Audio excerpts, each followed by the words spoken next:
बिस्मिल्लाहिर्रहमानिर्रहीम। दीन इस्लाम में तलाक के बारे में सबसे बड़ा हुक्म क्या है जिसे अमूमन पूरा नहीं किया जाता? अगर इस हुक्म को मुसलमान खातिर में लाएं तो जो तलाक़ें सिर्फ गुस्से की हालत में खड़े खड़े दी जाती हैं, इनसे बचना मुमकिन है।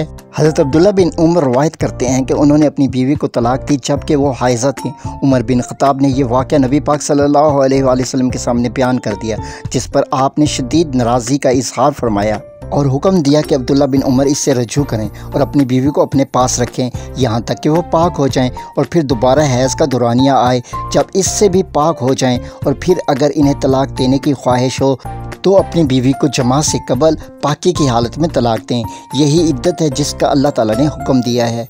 और अल्लाह का ये हुक्म कुरान मजीद में यूँ है, ए नबी, जब आप अपनी बीवियों को तलाक देना चाहो तो पहले इद्दत का दौरानिया शुमार कर लो और पाकी की हालत में इन्हें तलाक दो। सही बुखारी शरीफ हदीस number 4908। Please like and share.